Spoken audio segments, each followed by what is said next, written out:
예, 오늘의 시황 브리핑 시작하겠습니다. 트럼프가 이제 관세 관련해서 중국에 대해서 80%가 적정하다 이런 발언을 했습니다. 어쨌든 미중 간의 협상 앞두고 있는 상태라서 투자자들이 좀 신중한 그런 모습을 보였고, 연준 인사들은 관세에 대해서는 이제 우려하는 목소리를 일관성 있게 내고 있는데, 다만 이제 아직까지는 경제 상태는 양호하다 이런 발언도 같이 하고 있습니다. 그리고 특징적인 건 테슬라 주가가 최근에 회복세를 보이고 있는데, 머스크 관련된 뉴스가 줄어들었잖아요. 그러니까 머스크가 잠잠하니까 주가는 좀 회복세를 보이는 이제 그런 특징이 있고, 이게 오늘 뭐 지수를 좀 지탱시켜주는 그런 역할을 했습니다. 그리고 한국 관련된 지표는 뭐 약간 올라가긴 했는데 의미 있는 변화가 있었다 이렇게 보기는 좀 애매했던 것 같습니다. 뭐 지수는 장중에 이렇게 폭이 이렇게 크지 않았어요. 그러니까 상승 출발했다가 거의 보합권에서 등락만 보이는 그런 모습을 보였거든요. 그래서 전체적으로는 뭐 약간 좀 눌렸다 정도, 눌렸다 정도로 이제 봐야 될 것 같고, 업종으로는 상승한 업종이 더 많았어요. 그래도 오른 업종이 더 많긴 했는데, 에너지가 1% 정도 올라간 거 이외에는 뭐 올라갔다 하더라도 또 폭이 또 그렇게 크지는 않았거든요. 그래서 전체적으로는 뭐 종목들이 뭐 반등 시도는 좀 이어가긴 했지만 의미 있는 수준으로 올라간 건 아니고 그냥 조심스러워했다. 하루 종일 주식시장은 미중 간 주말에 어떤 뉴스가 나올지 모르니까 좀 지켜보자, 그러니까 이런 분위기로 흘러갔다 이렇게 봐야 될 것 같습니다.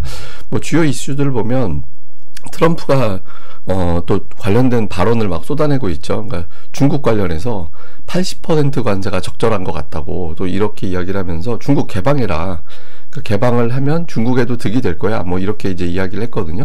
근데 어쨌든 전체적인 결정은 베센트가 하는 걸로 이제 이렇게 또 이제 코멘트를 했는데, 이게 처음에 이제 이 발언 나오고 이 이슈 나오고 미국 시장이 지수 선물 막 빠지고 막 그랬었어요. 그러니까 빠지고 했었는데, 왜냐면 이제 블룸버그에서 60% 이하 뭐 50%, 54% 이런 보도가 나오는 상태였는데 80%를 이야기해버리니까 저게 뭐야 막 이렇게 되면서 처음에 이제 실망을 했거든요. 그런데 시간이 지나가면서 저게 그냥 베센트한테 힘을 실어주려는 것 같다. 그러니까 트럼프가 80% 불러놨는데 베센트가 예를 들어서 한 뭐 50% 이래버리면 굉장히 낮춰주는 것 같은 느낌이 들잖아요. 그래서 아마 저거는 베센트의 협상력을 키워주려는 뭐 코멘트가 아닐까 뭐 이렇게 이제 평가를 했던 것 같아요. 그래서 어쨌든 이런 어떤 발언이 나오면서 시장이 잠시 또 반응하는 그런 모습을 보였고, 연준 인사들이 또 이런저런 이야기를 많이 했는데, 마이클 바 같은 경우는 관세가 장기화되면 경제가 타격이 입을 수 있다, 그러니까 이렇게 언급을 하면서, 다만 아직까지는 경제는 양호하다 이렇게 이제 주장을 했고요. 토마스 바케인 같은 경우도 심리 지표가 되게 안 좋은데 아직까지는 실물 지표로 연결되는 것 같지는 않다. 그런데 이후에 이게 장기화되면 주목해야 될 것 같다. 그래서 당분간은 정책의 변화를 주면 안 될 것 같아. 그러니까 이렇게 이제 언급을 했습니다. 그리고 분석가들은 뭐 대부분 다 비슷한 이야기 하는데, 영국, 이번에 어떤 영국과의 무역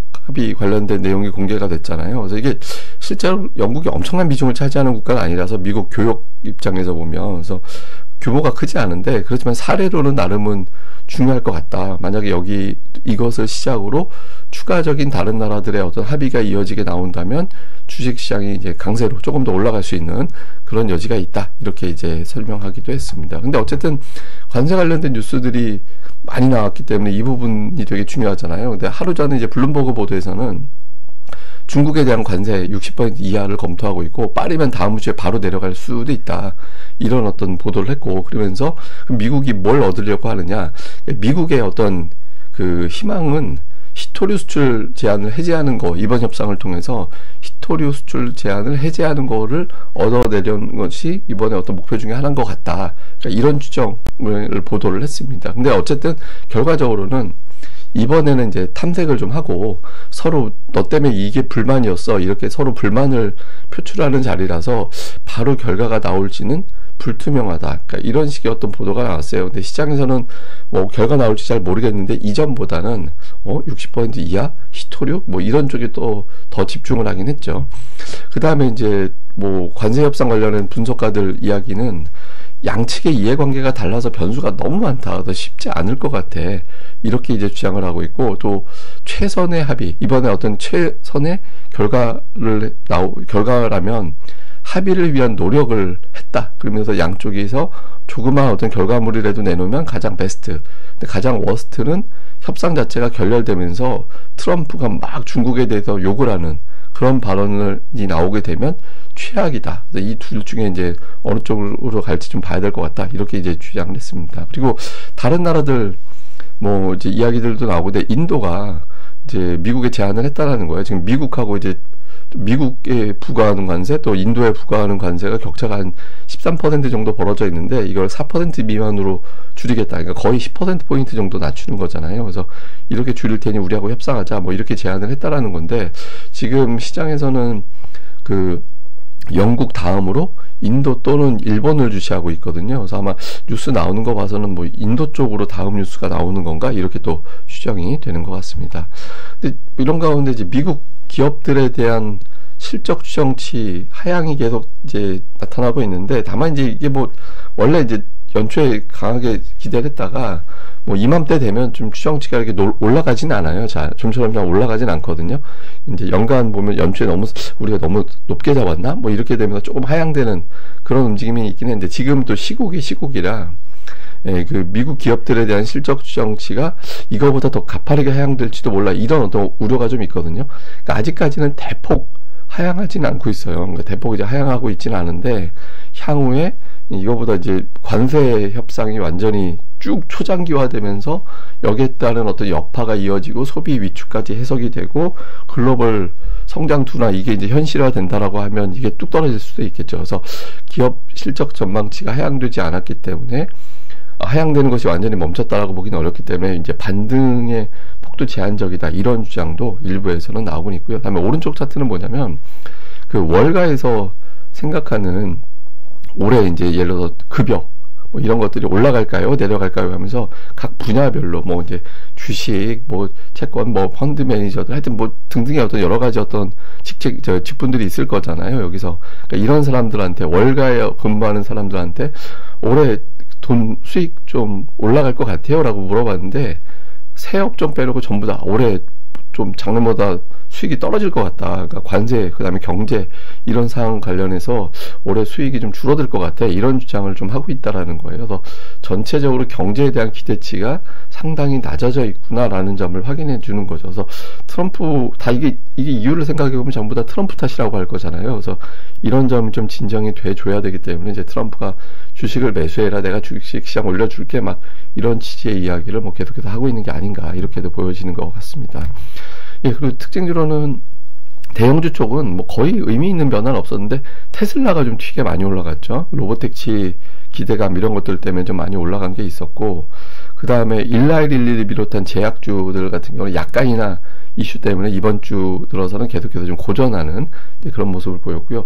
오른쪽은 이제 상승률 상위 종목군들인데, 반도체 종목군들이 좀 많이 들어가 있어요. 그러니까 마이크로칩 테크놀로지라든가 텍사스 인스트루먼트라든가 온세미컨덕터라든가 이런 이제 반도체 관련된 종목군들이 이제 뭐 대형주들은 그렇게 많이 올라가지는 않았는데, 엔비디아는 오히려 빠졌잖아요. 근데 이제 장비라든가 이런 쪽 해당되는 종목군들이 좀 반응이 있었고, 그 다음에 태양광 관련된 퍼스트 솔라, 이런 태양광 관련된 종목군들이 또 상대적으로 또 강하게 움직이는 그런 모습을 보였고, 그 외에 이제 에너지주들이 또 선전하는 그런 모습을 보인 게 특징이었습니다. 근데 테슬라 같은 경우는 머스크 뉴스가 잠잠한 뒤로 주가가 올라가고 있거든요. 어느덧 지금 200일선 회복했어요. 이제 곧 $300까지. 근데 지금 위치가 또 대단한 저항대거든요. 그래서 지금 위치를 안착할 수 있을 거냐. 그러니까 다음 주에 테슬라가 굉장히 중요한 어떤 위치로 갈 것 같고, 여기에 따라서 우리나라 2차 전지주들 반응이 나오겠죠. 근데 이게 보면 테슬라하고 리비안하고 주가가 되게 비슷해요. 예, 하루, 주간, 달 이렇게 봤을 때 되게 비슷하게 움직이는 그런 경향이 좀 있어서 이제 좀 이게 단지 테슬라 하나가 아니라 전기차가 연동되는 건가, 뭐 이렇게 추정하는 것도 있고, 그 다음에 이번 국면에서 가장 강한 거 보잉. 예, 원래 보잉은 이제 글로벌 경기 둔화 때문에 빠질 것 같다, 이런 이제 우려가 많이 있었던 종목이었잖아요. 근데 그게 아니라 이제 최근에 막 올라가는 게, 협상 국면에서 우리가 비행기 많이 사실 미국산 제품 많이 사줄 게 별로 없어요. 우리나라도 그렇고, 그러니까 우리도 미국에서 예를 들어서 뭐 애플 아이폰을 우리가 많이 사줄 게 이러기는 좀 애매하잖아요. 그래서 뭐 많이 사줄 게 뭐가 있을까 생각을 해보면, 에너지나 뭐 이제 뭐 가스나 아니면 비행기 이런 게 제일 만만하거든요. 그래서 어쨌든 보잉은 이러나 저러나 관세 협상 국면에서는 수혜가 되겠구나라고 평가가 되면서 보잉의 주가가 아주 강하게 올라가는 이제 그런 모습을 보인 게 특징이었습니다. 그리고 한국 관련 지표는 MSCI 한국 지수가 올라갔는데 이게 이제 달러 인덱스가 빠져서 이거는 달러로 거래되는 거라서 달러 인덱스가 빠지면 이게 또 상대적으로 올라가고 반대로 달러 인덱스가 아주 강하게 올라가면 이 지수는 또 빠지는 그런 경향이 좀 있거든요. 근데 오늘 달러 인덱스가 밀리다 보니까 이제 이 지표는 올라가서 다시 200일선 위로 올라가는, 그러니까 이게 200일선 부근에서 지금 줄타기 하고 있거든요. 그래서 한국 관련 데이터는 외국인들 눈높이에서는 또 좋아요. 지금 연중 최고치 수준이거든요. 우리는 지수가 아직 그 정도는 아닌데, 그래서 어쨌든 한국 관련된 지표는 오늘도 플러스가 났다, 이렇게 봐야겠습니다. 미중 협상 벌어집니다. 이제 최소한의 결과가 나오는 게 되게 중요하고, 진짜 만약에 관세, 중국에 대한 관세 절반 이하로 떨어뜨려주고 우리도 그럼 히토류 정도는 풀어줄게, 뭐 그게 이제 히토류가 아니라 뭐가 될지 모르겠지만 이제 중국에서도 어떤 성의 표시가 된다, 이래버리면 가장 베스트한 결과고, 트럼프가 이런 이제 뭐 버르장머리 없는 중국 막 이런 식의 메시지가 나오면 좀 안 좋은 쪽 해석이 될 거고, 그러니까 그걸 모르기 때문에 이제 미증시가 조심스러웠던 것 같고요. 그 다음에 트럼프가 주식 시장에 대한 어떤 그 메시지를 내놨잖아요. 지금 나가서 주식을 사, 이런 이야기를 했죠. 근데 만약에 저랬는데 증시가 빠져버리면 골치 아파지는 거잖아요. 그리고 트럼프 1기 때하고 지금하고, 트럼프 1기 때 임기 취임 후 한 70일 정도 위치, 지금이 그 정도 됐거든요. 그때하고 지금하고 10% 정도 차이가 나요. 지금 더 빠져 있거든요. 그러니까 트럼프가 그걸 알 거예요. 그러니까 다른 변수 없이 자기 때문에, 뭐 파월 때문이야 막 이것저것 돌리게 하지만 실제로는 트럼프 때문이잖아요. 그래서 이런 발언 이후에 이제 메시지의 톤이 계속 바뀌게 되는지 좀 중요할 것 같고, 그 다음에 우리가 지금 잊고 있어서 그렇지 불과 며칠 전에 엄청난 뉴스는 대만 달러였거든요.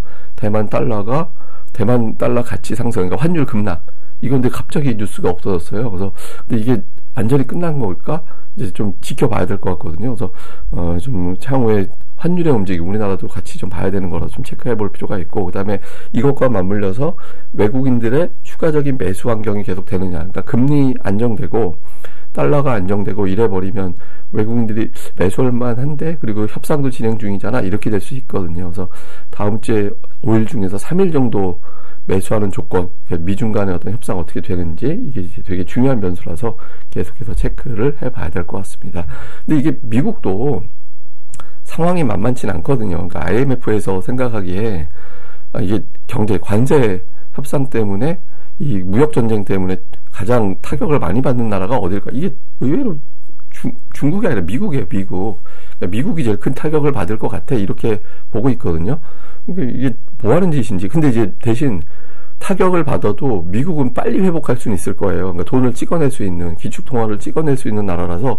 근데 그렇게 돈을 찍어내도 인플레이션 자극을 상대적으로 다른 나라에 비해서 또 덜 받을 수도 있는 그런 조건이 됐잖아요. 그러니까 뭐 몇 차례의 양적 완화라든가 이런 것들을 우리가 돌이켜보면 어마어마하게 돈을 찍어내도 미국은 물가가 그렇게 엄청나게 치솟진 않았죠. 근데 그랬던 게 이제 코로나 이후에 뭐 러시아 우크라이나 전쟁이 터지면서 이제 그것 때문에 이제 인플레이션이 상당히 자극이 됐죠. 그래서 근데 뭐 지금이 그와 같은 조건에 해당되는지는 알 수는 없는데, 어쨌든 그런 걸 다 떠나서 그런 뭐 분석을 할 시간은 없으니까 트럼프도 이걸 알 거예요. 그래서 어떤 형태가 됐든 이제 협상을 계속해서 진행을 하려고는 할 것 같다. 그래서 이제 지금은 관세 전쟁 국면에서 협상의 단계로 넘어가는데, 그 협상 과정이 또 순탄하진 않을 거라서 그때마다 출렁거림은 뭐 있을 수는 있겠구나 정도는 우리가 또 감안은 해야 될 것 같습니다.